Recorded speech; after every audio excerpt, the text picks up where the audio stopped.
Klara Mauerova nació en 1975 en Kurin, un pueblo de República Checa que, por aquel entonces, era Checoslovaquia. Desde muy pequeña empezó a presentar síntomas de una esquizofrenia que le impulsó a idear una fantasía religiosa donde ella era la elegida de Dios para cumplir una misión especial que le sería revelada en algún punto de su vida.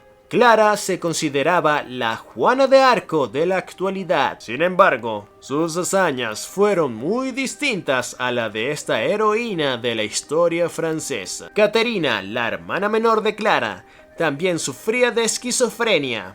Tenía ideas muy similares a las de ella e incluso una personalidad casi idéntica, pues desde pequeña se dejó influenciar y manipular por Klara. Ambas solían fantasear sobre cómo llegaría a hacer grandes cosas bajo el mandato divino. A pesar de su compleja personalidad, Klara tuvo una vida relativamente normal. Fue la primera en dejar la casa de sus padres, estudió pedagogía en la universidad y en aquella época conoció a un hombre mucho mayor que ella, con el que se casó y tuvo a sus dos hijos, Jakub y Ondrej.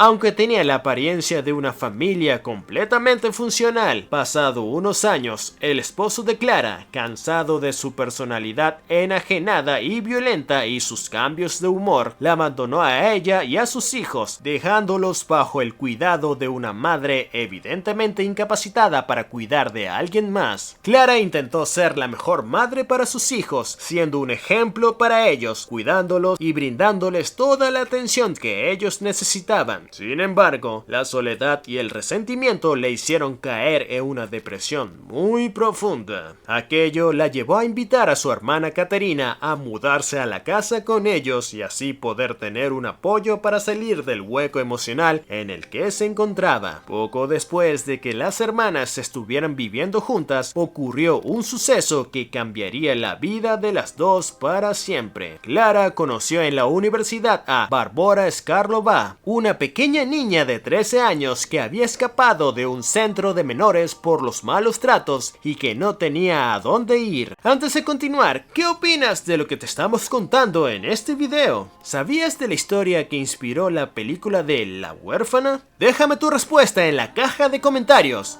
Si te está gustando el video, regálame un buen like y compártelo para que los demás también puedan verlo. No olvides suscribirte a nuestro canal para que no te pierdas contenido a futuro. Continuemos. Y es que Barbora escondía un secreto. Durante días conversaron desarrollando una amistad y Klara, muy conmovida con la historia de Barbora, no dudó ni un segundo en llevársela a vivir a su casa. Las dos hermanas se llevaban muy bien con Barbora, tenían muchas cosas en común y empezaron a tenerle cariño y de hecho, tiempo después se supo que incluso la llegaron a adoptar legalmente. Sin embargo, la pequeña niña de 13 años ocultaba un gran y oscuro secreto. Padecía de hipopituitarismo, una condición donde se presentaba una disminución anormal de las hormonas secretadas por la glándula hipófisis. En su caso, Barbora tenía un déficit crónico de somatotropina, la hormona del crecimiento, lo que le daba la apariencia de una niña pequeña. Sin embargo, Barbora Skarlova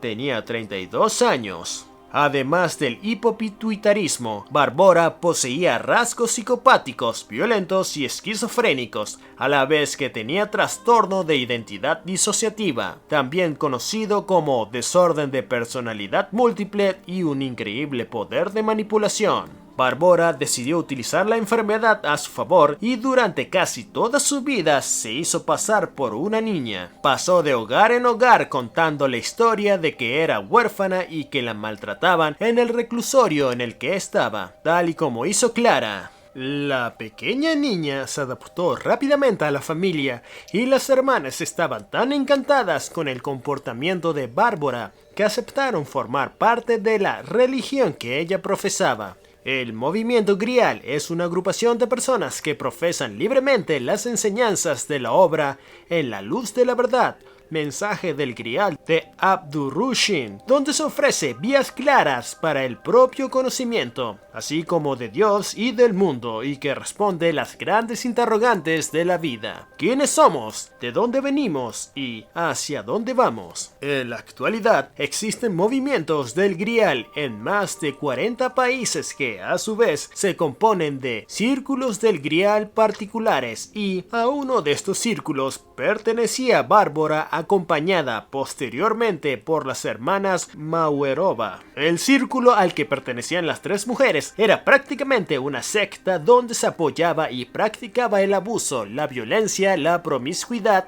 el incesto e incluso el canibalismo. Al poco tiempo de estar en la casa, Skarlova comenzó a sentir celos de los hijos de Clara. En aquel entonces, Ondrej tenía 8 y Jakub 10. Así que comenzó a manipular sutilmente a las hermanas, contándoles cientos de mentiras sobre sus niños e incluso haciendo ella misma miles de travesuras para inculparlos. Además, Bárbara se hacía la víctima y decía que ellos la maltrataban, asegurándose así de que los castigos de su madre fueran severos. También le insistía a Clara en que los niños eran los culpables de que su esposo la hubiera dejado y que no merecían más que sufrir. Lo que detonó el trastorno completo de Clara con respecto a sus hijos fue cuando Bárbara le dijo que veía los ojos de su padre en ellos, los ojos de la persona que él abandonó. A partir de ese entonces, Clara comenzó a ver a sus propios hijos como escoria. Al poco tiempo, Bárbara sugirió una idea para evitar que los niños siguieran siendo un problema: construir una jaula de hierro para tenerlos encerrados en el sótano, lo que a Clara le pareció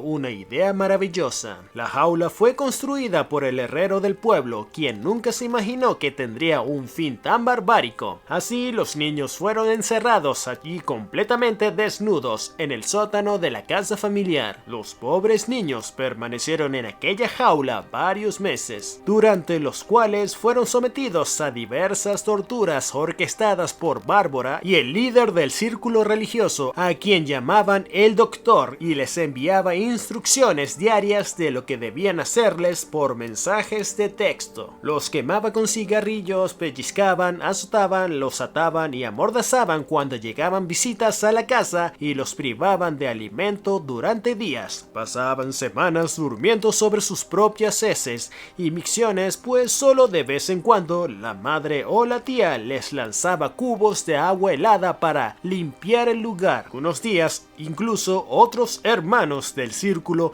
iban a la casa específicamente a torturar a las pobres criaturas, incluso llegando a abusar sexualmente de ellos.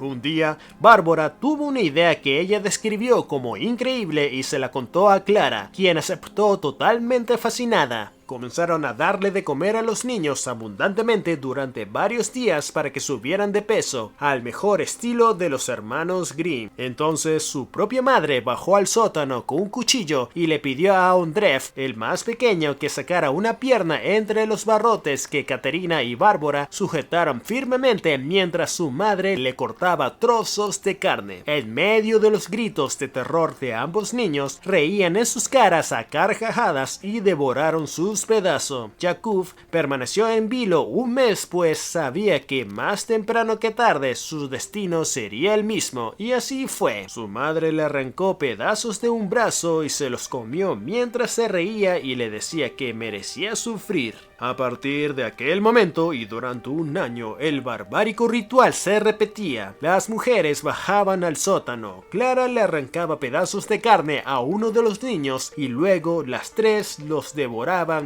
allí mismo. A los meses, Bárbara tuvo otra brillante idea. Sugirió comprar una cámara de vigilancia como los que se usan para monitorear a los bebés, para instalarla en el sótano. El objetivo, además de tener siempre bajo control a las criaturas, era que cuando una de ellas bajase a torturarlos, las otras pudieran disfrutar del espectáculo aun si estaban ocupadas con los quehaceres del hogar. Las torturas a Ondrev y Yakub continuaron hasta que el 10 de mayo del año 2007 ocurrió un milagro. Uno de los vecinos del pueblo instaló un monitor de vigilancia en su casa para su bebé, monitor que pudo captar también la imagen que recorría la cámara de Clara. El vecino pudo observar cómo ella golpeaba y azotaba a sus hijos desnudos y encadenados en el sótano de la casa e inmediatamente llamó a la policía, que no tardó en llegar y descubrir la dantesca escena de los cuerpos infantiles quemados, deshidratados, golpeados y carcomidos hasta los huesos en algunas partes. El suelo estaba pegajoso y en las paredes había manchas de sangre seca y el hedor a orina y excremento era insoportable. Encontraron a uno de los niños desmayado en el piso, a otro en una esquina sumido en un estado de shock total y a una pequeña niña con expresión aterrada mientras sujetaba un osito de peluche parada al lado de la jaula. La niña corrió hacia la policía con lágrimas en los ojos para pedirles que la salvaran, pues había sido torturada junto a sus hermanos por su madre y su tía. La aterrada niña les dijo que se llamaba Anika y que había sido adoptada por Clara hacía unos meses. Los agentes no dudaron ni un segundo su historia y la sacaron de aquel horror, sin sospechar que se trataba de Bárbara. Una vez en las calles, Bárbara Skarlova aprovechó para fugarse del país, huyó a Noruega, donde se hizo pasar por esta vez por un niño llamado Adam y fue adoptado por un matrimonio noruego. Las hermanas afirmaron que tanto Bárbara como los miembros del círculo les había hecho un lavado de cerebro y que ellas no tenían ni idea de lo que estaban haciendo cuando torturaban a los chicos, mientras que Bárbara aseguraba lo contrario. El veredicto se hizo público en el año 2009 y las condenas, ridículas e injustamente cortas, salieron a la luz. El Tribunal Superior de Olomouc condenó a Klara Mouerova a 9 años de prisión, su hermana Katerina a 10 años. Bárbara Skarlova y otros 3 miembros de la secta fueron condenados a solo 5 años de prisión. Bárbara Skarlova solicitó en el año 2011 la libertad condicional, que le fue concedida por buen comportamiento el 11 de febrero del año 2012. Desde aquel momento se encuentra en paradero desconocido. En conclusión, ¿qué opinas lo que te hemos mostrado en el video de hoy? No olvides suscribirte a nuestro canal para que no te pierdas contenido futuro. También no dudes en compartirlo y dejar tus comentarios. Queremos saber tu opinión.